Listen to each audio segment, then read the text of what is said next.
형사사건 변론하시면서 이 수사보고서 많이 보셨죠? 예. 예, 이미 이 수사보고서 잘 알고 계시죠? 워낙 유명한 보고서인데 보통 검찰의 수사보고서는 주임검사 결재까지 받죠? 맞습니다. 예. 그러면 결국 이 수사보고서가 검찰의 수사 방향이라고 봐도 되겠네요? 네, 그렇습니다. 예, 이 수사보고서에 따르면 이 N프로젝트라고 명명한 주가 조작, 나노스의 주가 부양 계획에 대해서 검찰도 이런 수사 방향으로 알고 있었고 잡았었다라고 보시는 거죠? 네. 근데 이 수사 방향이 바뀌게 된 이유가 무엇일까요? 아마 그 수사 보고서는 2022년 10월 2일자로 생각됩니다. 엄영수 실장의 그 카카오톡을 분석한 자료이고 그 내용은 당시 쌍방울의 계열사인 나노스의 주가를 부양하자라는 내용이고 그 주가 부양의 컨텐츠들은 당시 쌍방울 계열사인 나노스가 대북 사업에 관해서 예를 들어서 김영기 차관을 영입했으니까 이걸 부양해서 이걸 이용해서 주가를 부양하자 뭐 그런 내용들. 예, 수사 보고서의 첨부다 내용을 보면은 카카오톡 대화를 통해서 박철준 이 소위 쌍방울 주가 조작의 키맨이 오늘 또 N 활성화 부탁이요. 방영철이 그게 뭐냐? 쌍방울 부회장입니다. 또 그러니까 김영수 쌍방울 미래전략본부장이 나노스 댓글이라는 이야기까지 합니다. 변호사께서 이거 아시죠? 국정원 문건. 예, 맞습니다. 국정원 문건에도 국정원이 이 주가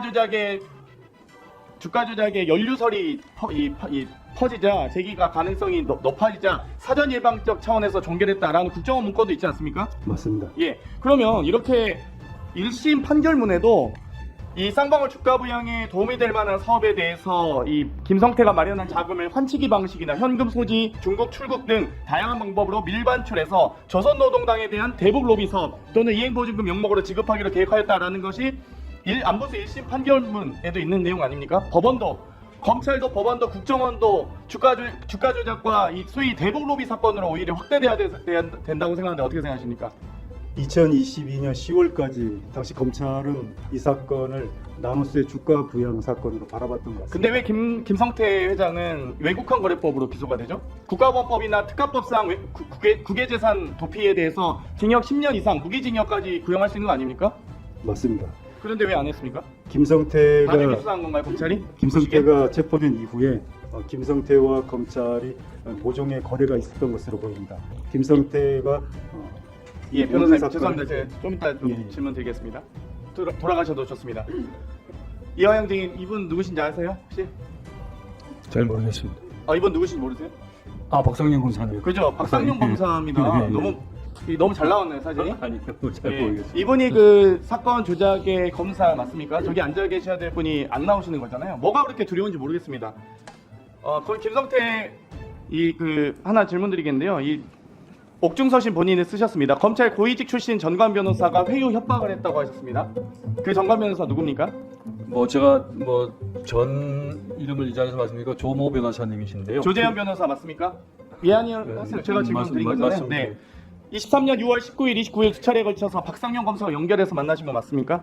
날짜는 제가 정확하게 잘 그 모르겠습니다. 박상용 검사 연결해서 만난 거 맞습니까? 박상영 검사실에서 그러면 그 변호사가 김성태 진술 인정하고 대북 송금을 이재명을 위해 한 일이라고 허위 진술하라고 하셨습니까? 했습니까? 조 변호사께서 그렇게까지 직접적으로 말씀하시지는 않았고요. 네. 그러니까 그 전에 박상용 검사하고 저하고 혹은 수원지검 측하고 저하고 소위 딜했었던 일련의 내용들 그런 것들에 대해서 당신이 검찰 고위층의 최고위층에 확인했으니 믿고 제가 그거에 대해서 계속 불신을 했고 이거 잘못하면 상당히 늪에 빠지겠다고 걱정을 하니까 조재현 변호사는 부산 고검 검사장 출신 매우 고위직이었죠. 수원고검장도 하신 아니, 걸로 알고 수원지검장 시절에는 박상용 검사와 근무 기간도 같이 겹치더라고요. 그리고 조재현 변호사가 2014년 남부지검 증권범죄 수사단장 시절에 쌍방울 주가 조작으로 수백억 원대 시세 차익을 얻었던 김성태 구속 기소한 바 있습니다. 이때 수사팀장이었던 김영현 검사는 쌍방울 계열사 서해 이사로 일하고 있는 거 아십니까? 잘 모르고 있습니다. 모르시겠죠? 그럼 먼저 영상 좀 먼저 보시겠습니다.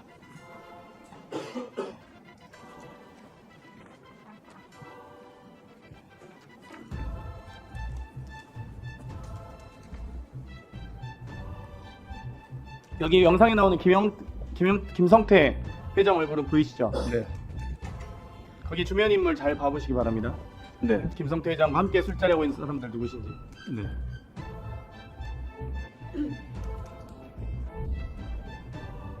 보고 있습니다. 네. 지난 6월 20일 뉴탐사가 쌍방울 옥상에서 열린 파티, 옥상 파티 일명 옥상 파티 촬영한 영상인데요.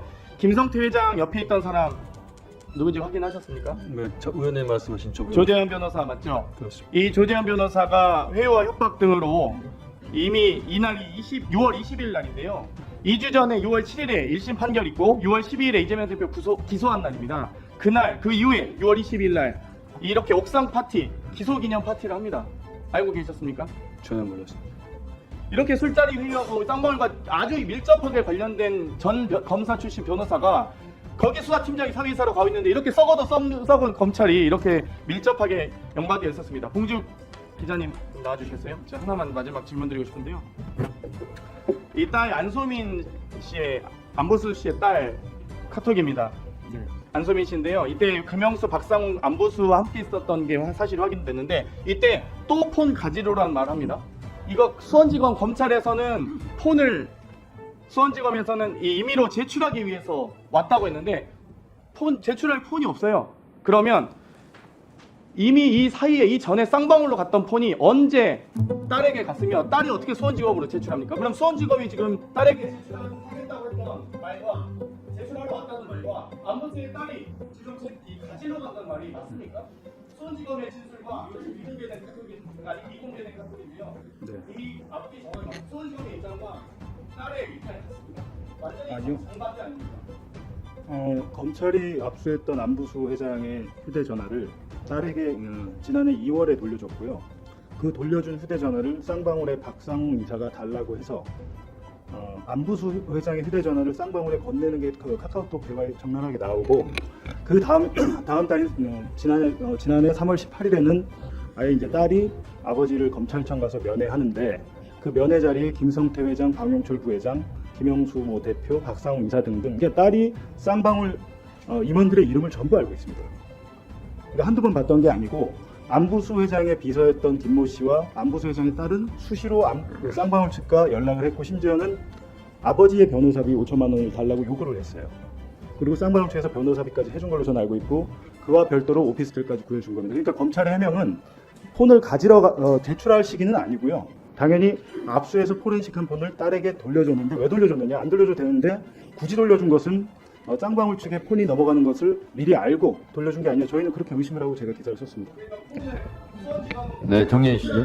네. 가지러 간다고 했죠. 네. 그러면 아빠가 온다고 맞춰오라고 했고 네. 딸이 이 증거물품을 제출하러 가는데 아빠를 만나지 않는 게 말이 됩니까? 검찰이 무슨 대리사입니까? 김성태 회장이 작년 1월 17일에 체포됐잖아요. 그리고 소관이 압송이 됐는데 작년 1월 카카오톡을 보면 딸은 아버지를 만나러 구치소로 갔습니다. 김성태 회장이 오고 나서는 검찰청으로 면회를 된 겁니다. 네, 수고하셨습니다. 다음은 박준태 의원님 신문해 주세요. 자, 여기서부터 잠시만 주목해 주시기 바랍니다. 제가 구독자분들을 위해서 깜짝 선물을 하나 준비했습니다. 제가 항상 여러분들께 뭐라고 말씀드렸나요? 뉴스만 평소에 잘 챙겨보셔도 돈이 된다, 돈을 벌 수 있다고 말씀드렸는데요. 자, 여기 보이는 각종 뉴스, 코로나, 러시아 우크라이나의 전쟁, 엔비디아의 실적, 트럼프와 김정은의 관계 등등 이러한 뉴스를 보게 되면 여러분들은 어떤 생각이 드시나요? 그냥 뉴스만 보고 끝내는지 아니면 이 뉴스를 어떻게 이용할 수 있는지 이 부분을 고민하고 계시는지를 되물어보고 싶습니다. 그 이유가 뭐냐 하면 제가 지난 1월 여러분들께 뭐라고 말씀드렸나요? 지금은 반도체 산업에 관심을 가져야 한다. 뉴스만 보고 그냥 넘기지 마시고 한번 투자 쪽으로 고민해 보셔야 한다라고 말씀을 드렸습니다. 그리고 나서 이런 썸네일을 유튜브나 뉴스를 통해서 많이 보셨을 텐데요. 이런 반도체 산업이 이슈가 되었을 때 부자들은 어떻게 생각한다고 했나요? 반도체와 관련된 투자 수단은 뭐가 있는지, 어떤 주식이 가장 좋은지, 어디에 투자해야 돈이 몰리는지 자연스럽게 생각한다고 제가 말씀드렸죠. 그 이유가 부자들이 봤을 땐 이슈가 돈으로 이어지고 그 이슈가 나에게 돈을 벌어준다는 경험적 확신이 있기 때문에 부자들은 항상 이런 사회적 이슈와 돈의 흐름을 관심 있게 쳐다본다고 제가 말씀드렸는데요. 이번에도 마찬가지입니다. 제가 지난번에 시청자분들과 함께하는 주식으로 수익내기 이벤트를 진행했었는데요.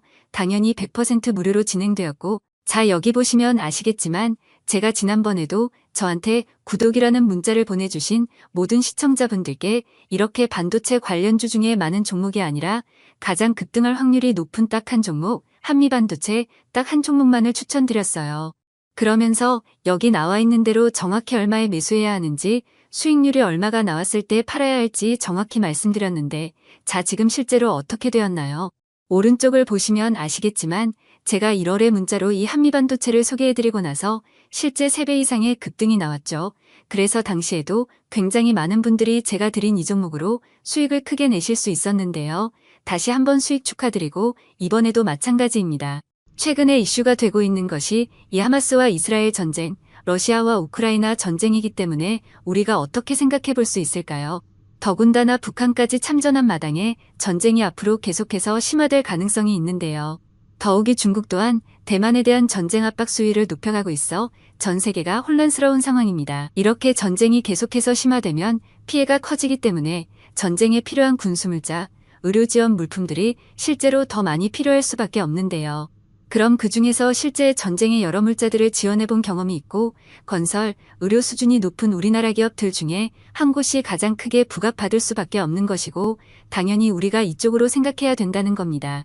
자, 그렇기 때문에 제가 이번에도 뭘 보내드린다고요? 지난번과 마찬가지로 지원이라는 문자를 보내주시면 제가 전쟁 물자 지원 관련주 중에 앞으로 대장주 역할을 하면서 주가가 가장 크게 급등하란 종목을 구독자분들에게 문자로 종목명과 사고 파는 시점을 모두 알려드릴 거예요. 그래서 여러분들이 주식으로 돈 버는 연습을 한번 해보시라 이렇게 말씀을 드리고 혹시라도 나는 주식을 하지 않는다 라고 하시는 분들은 주변에 주식하시는 분들께 추천해 주셔도 되고 연세가 있으신 분들은 자녀분들에게 한번 이걸로 수익을 내보라고 이렇게 조언해 줄 수도 있으시겠지요.